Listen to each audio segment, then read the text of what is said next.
ഷംസീറെ, നിങ്ങൾ സ്പീക്കറാണ്. പിണറായിയുടെ വെറും മൂടുതാങ്ങിയാവരുത്. കരിമണൽ കർത്തയുടെ കയ്യിൽ നിന്നും കാശ് മേടിച്ച് മോളുടെ അക്കൗണ്ടിലിട്ട എക്സാലോജിക് വിവാദത്തിന് സഭയിൽ ഇന്ന് വീണ്ടും വിലക്ക്. കർണാടക ഹൈക്കോടതിയും കേരള ഹൈക്കോടതിയും ഈ വിഷയം ഇന്ന് പരിഗണിക്കാനിരിക്കവെയാണ് നിയമസഭയിൽ മുഖ്യമന്ത്രി പിണറായി വിജയനെതിരെ ആരോപണം ഉന്നയിക്കുവാനുള്ള മാത്യു കോൾനാടന്റെ ശ്രമം സ്പീക്കർ തടഞ്ഞത്.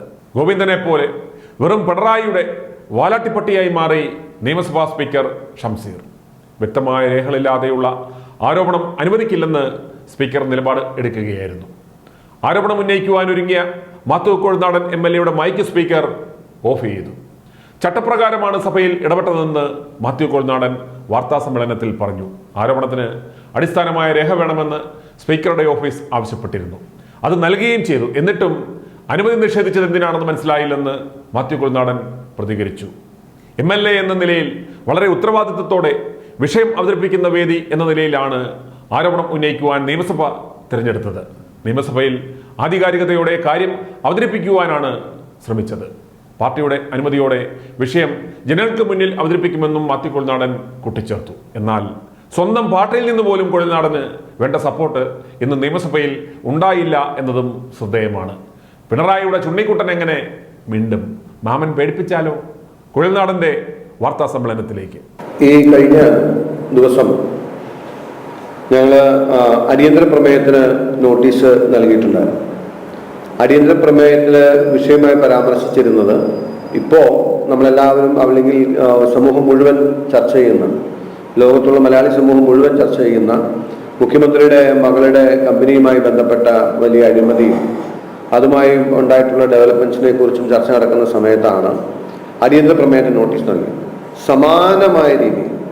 സമാനമായ രീതിയിൽ ഒരു കാര്യം പോലും എക്സ്പ്ലെയിൻ ചെയ്യാൻ, ഒരു വാചകം പറയാൻ സമ്മതിക്കാതെ അടിയന്തര പ്രമേയത്തിന് നോട്ടീസ് നിഷേധിക്കുകയാണ് എന്ന് പറഞ്ഞ് പ്രതിപക്ഷ നേതാവിന് ഒരു ആ വിഷയത്തെ സംബന്ധിച്ച് വിയോജിപ്പ് രേഖപ്പെടുത്താനുള്ള സമയം പോലും അനുവദിക്കാതെയാണ് അന്ന് സ്പീക്കർ ഞങ്ങളെ സംസാരിക്കാൻ അനുവദിക്കാറുണ്ട്. ഇതിപ്പോ ബഡ്ജറ്റിൽ എനിക്ക് പ്രസംഗിക്കുന്നതിനുള്ള സമയം അനുവദിച്ചു കിട്ടിയ സമയം 8 മിനിറ്റ് ആയിരുന്നു.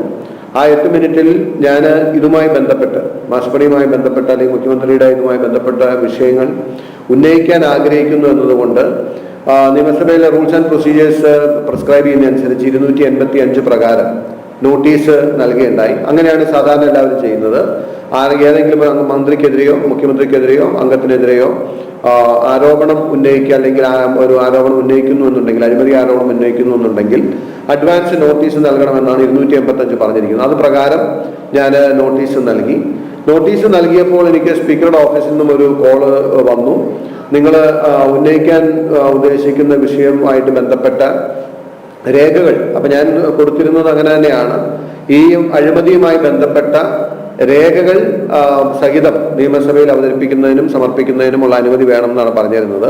അപ്പോൾ അവർ അഡ്വാൻസ് ചെയ്ത് ചോദിച്ചു, നിങ്ങൾ ഇതുമായി ബന്ധപ്പെട്ട് ഇതിനെ സബ്സ്റ്റാൻഷിയേറ്റ് ചെയ്യുന്ന രേഖകൾ സമർപ്പിക്കണമെന്ന് സ്പീക്കറുടെ ഓഫീസ് ആവശ്യപ്പെട്ടതനുസരിച്ച് ഞാൻ ആ ഡോക്യുമെന്റ്സിന്റെ കോപ്പി സ്പീക്കറുടെ ഓഫീസിൽ നൽകുകയുണ്ടായി. എന്നിട്ടും ആ ഡോക്യുമെന്റ്സ് നൽകിയതിന് ശേഷവും എന്ത് കാരണത്താലാണ്, എന്ത് അടിസ്ഥാനത്തിലാണ് അദ്ദേഹം എൻ്റെ പ്രസംഗം അനുവദിക്കാതിരുന്നത്, അല്ലെങ്കിൽ ആ വിഷയം ഉന്നയിക്കുന്നതിൽ തന്നെ നിശ്ചയിച്ചെന്നറിയില്ല.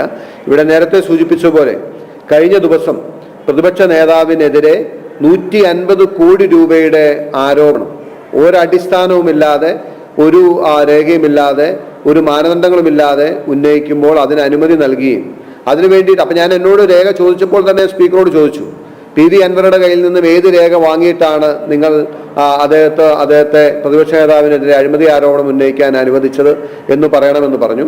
തീർച്ചയായിട്ടും അങ്ങേയറ്റം ജനാധിപത്യ വിരുദ്ധമായ ഒരു സമീപനമാണ്. ഞാൻ എന്തുകൊണ്ടാണ് ഈ വിഷയം നിയമസഭയിൽ ഉന്നയിക്കാൻ ആഗ്രഹിച്ചതെന്ന് വെച്ചാൽ, ഒരു MLA എന്ന നിലയിൽ, ഒരു ജനപ്രതിനിധി എന്ന നിലയിൽ ഏറ്റവും ഉത്തരവാദിത്വത്തോടു കൂടി നമുക്കൊരു വിഷയത്തെ സമീപിക്കാനും അവതരിപ്പിക്കാനും കഴിയുന്ന വേദിയാണ് നിയമസഭ എന്ന് പറയുന്നത്. കാരണം അതിന് വ്യക്തമായ ഒരു മൈതാന പ്രസംഗം പോലെയല്ല. എനിക്ക് ഉത്തമ ബോധ്യമുള്ളതുകൊണ്ടും ഉത്തരവാദിത്വമുള്ളതുകൊണ്ടും അതിൻ്റെ പേരിൽ എന്നെ പൊതുജനം വിലയിരുത്തുമെന്നുകൂടി മനസ്സിലാക്കിക്കൊണ്ടാണ് നിയമസഭയിൽ തന്നെ ഞാൻ പറയുന്ന കാര്യങ്ങൾ ആധികാരികമാണെന്നും എനിക്ക് ഉത്തമ ബോധ്യമുള്ളതാണെന്നും അതിന് ഉത്തമ ബോധ്യമുള്ളതുകൊണ്ട് ജനങ്ങൾ നൽകിയിട്ടുള്ള ഒരു പദവി ഉപയോഗപ്പെടുത്തി ഉത്തരവാദിത്വ ബോധത്തോടുകൂടി ആ വിഷയം പ്രത്യേകിച്ച് മുഖ്യമന്ത്രിക്കെതിരെ കൂടി ആയതുകൊണ്ട് കേവലം ആരോപണമല്ല, അതിനടിസ്ഥാനപരമായ തെളിവുകൾ സഹിതം നിയമസഭയ്ക്ക് മുമ്പാകെ വെക്കുക എന്ന് പറഞ്ഞാൽ കേരളത്തിന്റെ പൊതുസമൂഹത്തിന് മുമ്പിൽ അവതരിപ്പിക്കുക എന്നുള്ളതാണ്. അതിനു വേണ്ടിയിട്ടാണ് ഞാൻ പരിശ്രമിച്ചത്. അതിനെ നിഷേധിച്ച സ്പീക്കറുടെ നടപടി അങ്ങേയറ്റം ജനാധിപത്യ വിരുദ്ധമാണ്. അതിലെനിക്ക് കടുത്ത പ്രതിഷേധമുണ്ട്. അദ്ദേഹത്തിന്റെ റൂളിംഗ് മാനിച്ചുകൊണ്ട് ഞങ്ങൾ സ്വാഭാവികമായിട്ടും അവിടെ ബലമായി അത് പറയാനോ പ്രസംഗിക്കാനോ ഞങ്ങൾ ശ്രമിച്ചില്ല.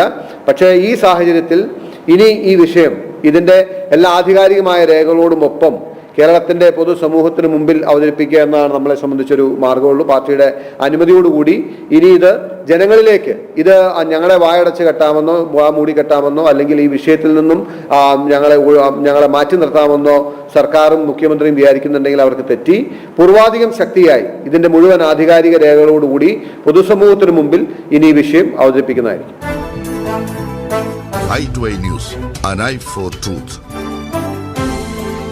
i2i News സബ്സ്ക്രൈബ് ചെയ്തിട്ടില്ലാത്തവർ ഇപ്പോൾ തന്നെ സബ്സ്ക്രൈബ് ചെയ്യുക. നോട്ടിഫിക്കേഷൻ ലഭിക്കുവാൻ ബെൽ ബട്ടണും അമർത്തുക.